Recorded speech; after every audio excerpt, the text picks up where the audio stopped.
Jane Eyre by Charlotte Brontë. Chapter 2. I resisted all the way, a new thing for me, and a circumstance which greatly strengthened the bad opinion Bessy and Miss Abbot were disposed to entertain of me. The fact is, I was a trifle beside myself, or rather out of myself, as the French would say. I was conscious that a moment's mutiny had already rendered me liable to strange penalties, and, like any other rebel slave, I felt resolved in my desperation to go all lengths. "Hold her arms, Miss Abbot, she's like a mad cat." "For shame, for shame!" cried the lady's maid. "What shocking conduct, Miss Eyre, to strike a young gentleman, your benefactress's son, your young master!" "Master? How is he my master? Am I a servant?" "No, you are less than a servant, for you do nothing for your keep.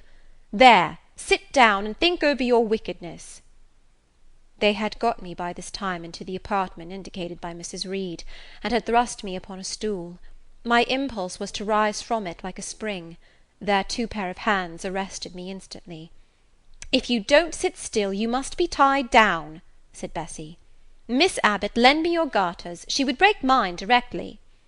Miss Abbot turned to divest a stout leg of the necessary ligature.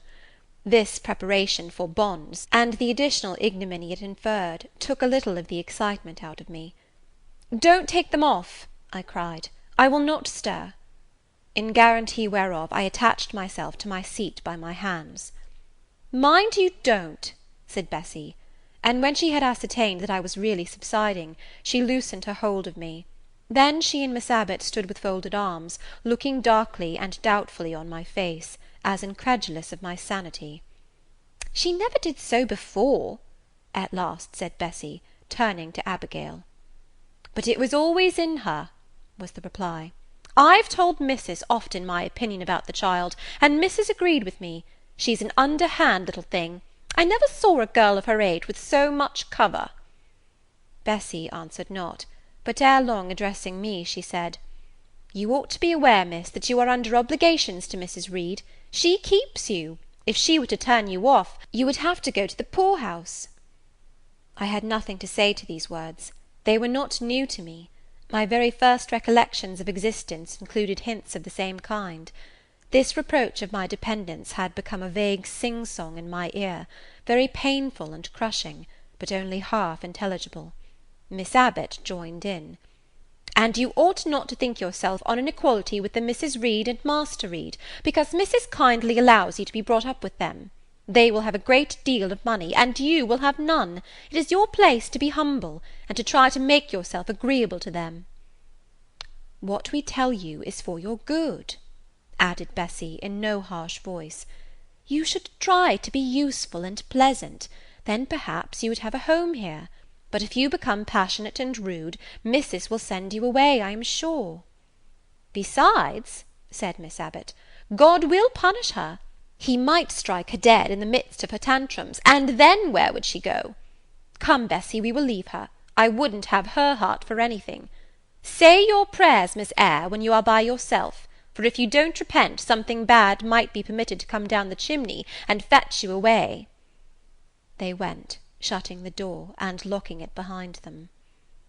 The Red Room was a square chamber, very seldom slept in, I might say never, indeed, unless when a chance influx of visitors at Gateshead Hall rendered it necessary to turn to account all the accommodation it contained. Yet it was one of the largest and stateliest chambers in the mansion. A bed supported on massive pillars of mahogany, hung with curtains of deep red damask, stood out like a tabernacle in the centre. The two large windows, with their blinds always drawn down, were half shrouded in festoons and falls of similar drapery. The carpet was red. The table at the foot of the bed was covered with a crimson cloth. The walls were a soft fawn colour with a blush of pink in it. The wardrobe, the toilet table, the chairs were of darkly polished old mahogany. Out of these deep surrounding shades rose high, and glared white, the piled-up mattresses and pillows of the bed, spread with a snowy Marseille counterpane. Scarcely less prominent was an ample cushioned easy-chair near the head of the bed, also white, with a footstool before it, and looking, as I thought, like a pale throne. This room was chill, because it seldom had a fire. It was silent, because remote from the nursery and kitchen; solemn, because it was known to be so seldom entered. The housemaid alone came here on Saturdays, to wipe from the mirrors and the furniture a week's quiet dust; and Mrs. Reed herself, at far intervals, visited it to review the contents of a certain secret drawer in the wardrobe, where were stored divers parchments, her jewel casket, and a miniature of her deceased husband; and in those last words lies the secret of the Red Room, the spell which kept it so lonely in spite of its grandeur. Mr. Reed had been dead 9 years. It was in this chamber he breathed his last. Here he lay in state; hence his coffin was borne by the undertaker's men; and since that day a sense of dreary consecration had guarded it from frequent intrusion. My seat, to which Bessie and the bitter Miss Abbot had left me riveted, was a low ottoman near the marble chimney-piece. The bed rose before me. To my right hand there was the high dark wardrobe, with subdued broken reflections varying the gloss of its panels. To my left were muffled windows; a great looking-glass between them repeated the vacant majesty of the bed and room. I was not quite sure whether they had locked the door, and when I dared move I got up and went to see. Alas! yes, no jail was ever more secure. Returning, I had to cross before the looking-glass. My fascinated glance involuntarily explored the depth it revealed. All looked colder and darker in that visionary hollow than in reality; and the strange little figure there gazing at me, with a white face and arms specking the gloom, and glittering eyes of fear moving where all else was still, had the effect of a real spirit. I thought it like one of the tiny phantoms, half fairy, half imp, Bessie's evening stories represented as coming out of lone ferny dells and moors, and appearing before the eyes of belated travellers. I returned to my stool. Superstition was with me at that moment, but it was not yet her hour for complete victory. My blood was still warm; the mood of the revolted slave was still bracing me with its bitter vigour. I had to stem a rapid rush of retrospective thought before I quailed to the dismal present. All John Reed's violent tyrannies, all his sister's proud indifference, all his mother's aversion, all the servants' partiality, turned up in my disturbed mind like a dark deposit in a turbid well. Why was I always suffering, always browbeaten, always accused, for ever condemned? Why could I never please? Why was it useless to try to win any one's favour? Eliza, who was headstrong and selfish, was respected.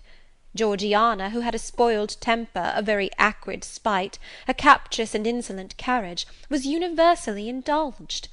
Her beauty, her pink cheeks and golden curls, seemed to give delight to all who looked at her, and to purchase indemnity for every fault. John no one thwarted, much less punished, though he twisted the necks of the pigeons, killed the little pea-chicks, set the dogs at the sheep, stripped the hothouse vines of their fruit, and broke the buds off the choicest plants in the conservatory. He called his mother old girl too; sometimes reviled her for her dark skin, similar to his own; bluntly disregarded her wishes, not unfrequently tore and spoiled her silk attire, and he was still her own darling. I dared commit no fault; I strove to fulfil every duty, and I was termed naughty and tiresome, sullen and sneaking, from morning to noon, and from noon to night. My head still ached and bled with the blow and fall I had received. No one had reproved John for wantonly striking me, and because I had turned against him to avert farther irrational violence, I was loaded with general opprobrium. Unjust, unjust, said my reason, forced by the agonizing stimulus into precocious though transitory power; and resolve, equally wrought up, instigated some strange expedient to achieve escape from insupportable oppression, as running away, or, if that could not be effected, never eating or drinking more, and letting myself die. What a consternation of soul was mine that dreary afternoon! How all my brain was in tumult, and all my heart in insurrection! Yet in what darkness, what dense ignorance, was the mental battle fought! I could not answer the ceaseless inward question, why I thus suffered, now at the distance of, I will not say how many years. I see it clearly. I was at discord in Gateshead Hall. I was like nobody there. I had nothing in harmony with Mrs. Reed or her children, or her chosen vassalage. If they did not love me, in fact, as little did I love them. They were not bound to regard with affection a thing that could not sympathize with one amongst them, a heterogeneous thing, opposed to them in temperament, in capacity, in propensities, a useless thing, incapable of serving their interest or adding to their pleasure, a noxious thing, cherishing the germs of indignation at their treatment, of contempt of their judgment. I know that had I been a sanguine, brilliant, careless, exacting, handsome, romping child, though equally dependent and friendless, Mrs. Reed would have endured my presence more complacently. Her children would have entertained for me more of the cordiality of fellow feeling, the servants would have been less prone to make me the scapegoat of the nursery. Daylight began to forsake the Red Room. It was past 4 o'clock, and the beclouded afternoon was tending to drear twilight. I heard the rain still beating continuously on the staircase window, and the wind howling in the grove behind the hall. I grew by degrees cold as a stone, and then my courage sank. My habitual mood of humiliation, self-doubt, forlorn depression, fell damp on the embers of my decaying ire. All said I was wicked, and perhaps I might be so. What thought had I been but just conceiving of starving myself to death? That certainly was a crime, and was I fit to die? Or was the vault under the chancel of Gateshead Church an inviting bourne? In such vault, I had been told, did Mr. Reed lie buried, and, led by this thought to recall his idea, I dwelt on it with gathering dread. I could not remember him, but I knew that he was my own uncle, my mother's brother, that he had taken me when a parentless infant to his home, and that in his last moments he had required a promise of Mrs. Reed that she would rear and maintain me as one of her own children. Mrs. Reed probably considered she had kept this promise, and so she had, I dare say, as well as her nature would permit her. But how could she really like an interloper not of her race, and unconnected with her, after her husband's death, by any tie? It must have been most irksome to find herself bound by a hard-wrung pledge to stand in the stead of a parent to a strange child she could not love, and see an uncongenial alien permanently intruded on her own family group. A singular notion dawned upon me. I doubted not, never doubted, that if Mr. Reed had been alive he would have treated me kindly, and now, as I sat looking at the white bed and overshadowed walls, occasionally also turning a fascinated eye towards the dimly gleaming mirror, I began to recall what I had heard of dead men, troubled in their graves by the violation of their last wishes, revisiting the earth to punish the perjured and avenge the oppressed, and I thought Mr. Reed's spirit, harassed by the wrongs of his sister's child, might quit its abode, whether in the church vault or in the unknown world of the departed, and rise before me in this chamber.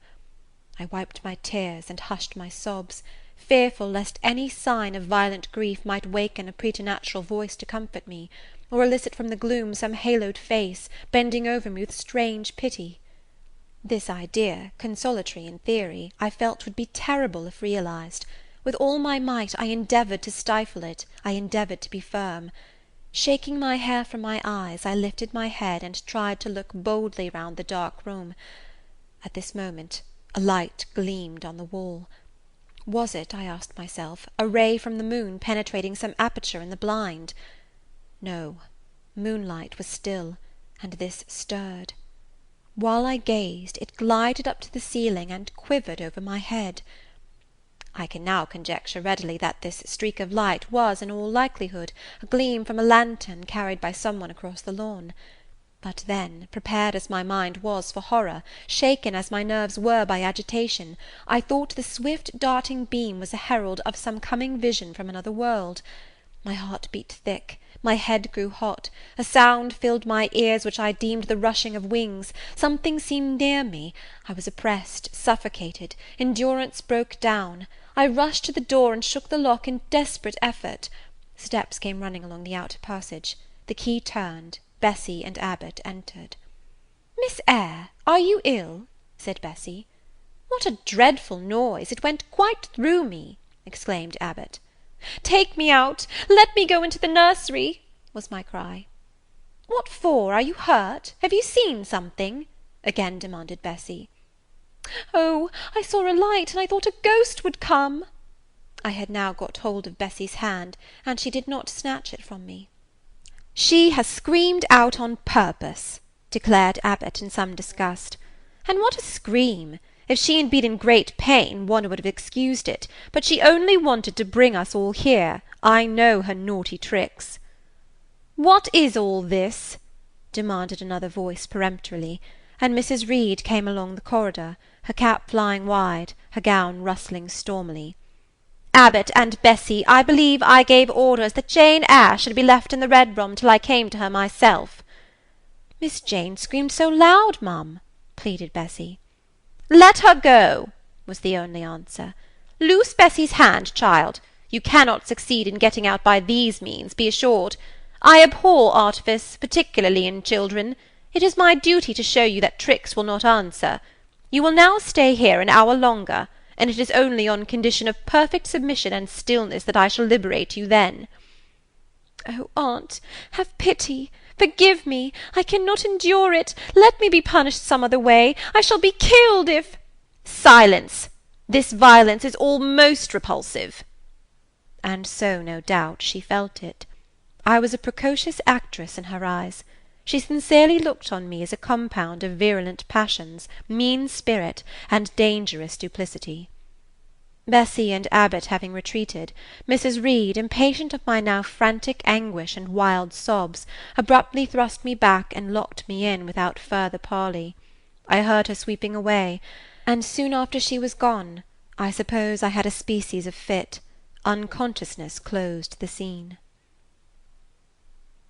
End of Chapter 2.